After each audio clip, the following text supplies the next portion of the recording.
On the outskirts of Jerusalem, in a park which bears his name, is the grave of Theodor Herzl. At the end of the 19th century, it was Herzl who argued most powerfully the principal Zionist doctrine. He said that anti-Semitism, the hatred of Jews, was a persistent human disease. It would strike again and again. Only a state of their own could give Jews safety and dignity. In 1945, long after his death, Herzl's teaching acquired a unique authority. For in that year, the full horror of Hitler's destruction of European Jewry became known.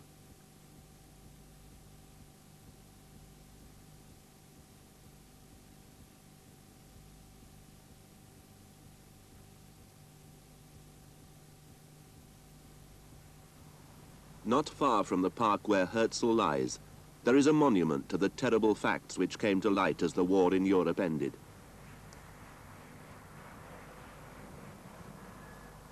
The monument of Yad Vashem commemorates the Holocaust, which, according to Herzl's theory, was the disease at its most malignant. As the events recorded here became known in their entirety, it seemed that the truth of his teaching was made plain for all to see. Zionism, it was now argued, had a demonstrable proof. There was no need for further discussion of the matter.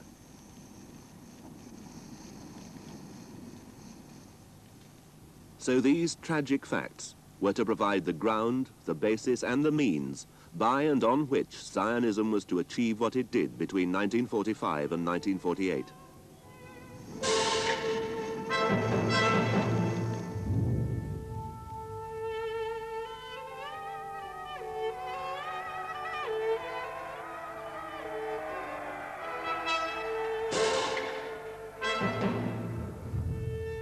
The immediate, urgent, and practical problem of the Holocaust was presented not by the dead, but by the living, the survivors.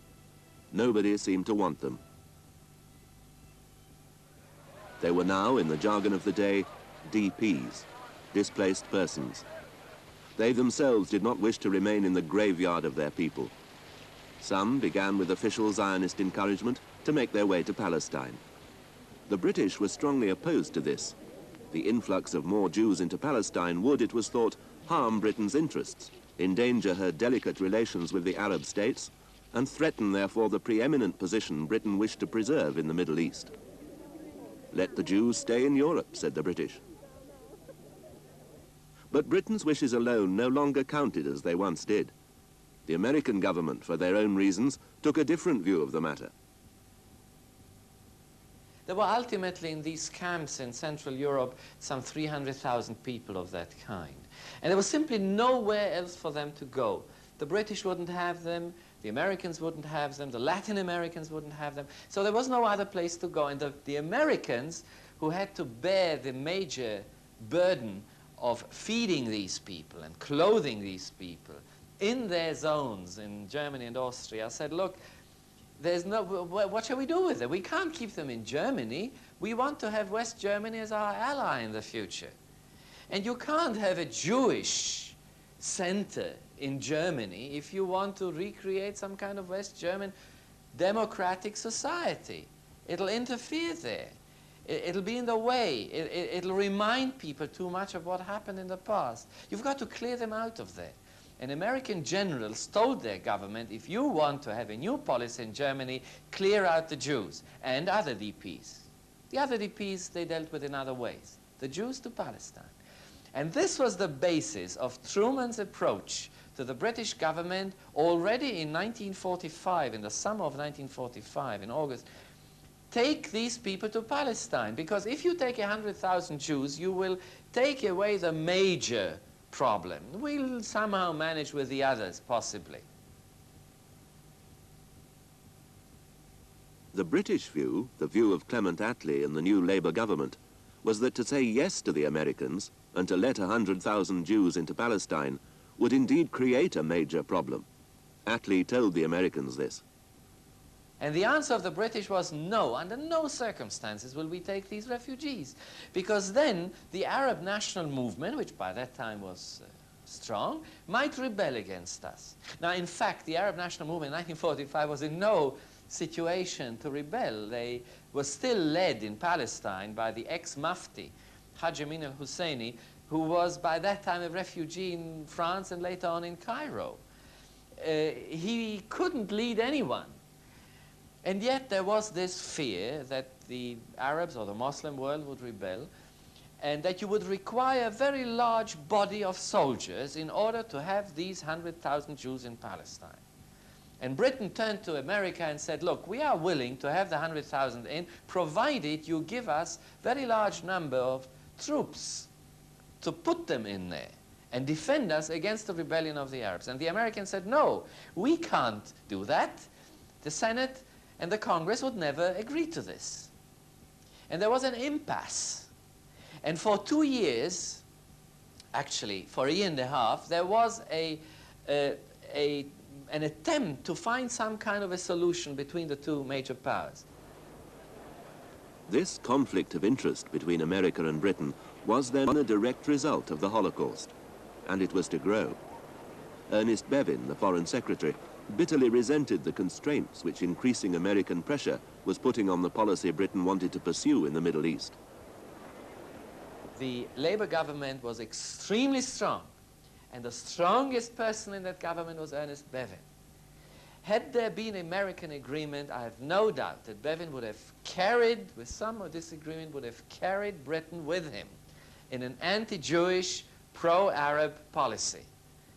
But it was not to be because of the objection of a very strong post-war America to British policies representing a very weak Britain. 46, 47, you had a terrible winter. This was the winter of the nationalization of the basic industries. We were completely dependent on a future American loan to Britain. The Marshall Plan was in the offing. You couldn't operate without the alliance with America. And here was a problem on which America stood very fast. And they said, no, we want these refugees in Palestine.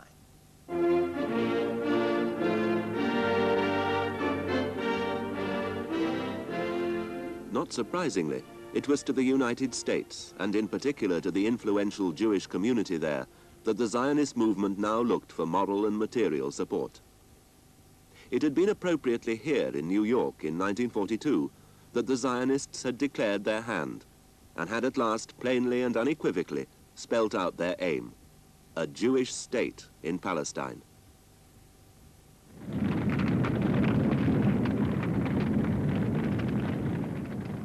To realize that aim, at the close of the Second World War, the Jewish underground, now inflexibly hardened by the catastrophe in Europe, unleashed in Palestine itself a campaign of violence and intimidation. Its object was simple: to induce the British to leave, the first step to a state.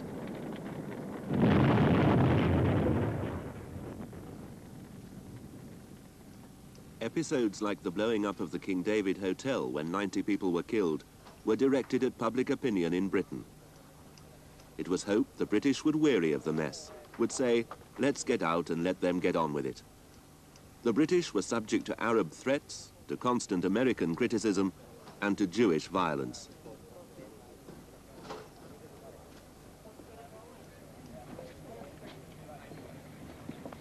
Life on the ground in Palestine was not easy for the British. But well known and well publicized as the violence was and is, it's unlikely that in itself it was a decisive factor in forcing a change in British policy. Zionism's most fruitful efforts were political and diplomatic, and were put into enlisting further United States support, into swaying American public opinion and sharpening the differences between Britain and America. Ben-Gurion knew that American backing was all important. Solemn undertaking by the two great parties in America. By the late President of the United States. And only recently, the joint resolution of the United States Congress asking for freedom of Jewish immigration, which will result in a free and democratic Jewish Commonwealth in Palestine.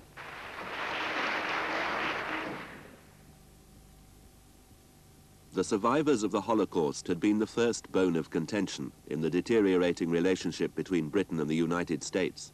Now, in the political struggle, they were to be consciously used as such. Immediately after the war, the Zionists began to organize the illegal immigration of these people into Palestine. The sad spectacle this offered contributed yet further to anti-British feeling in America.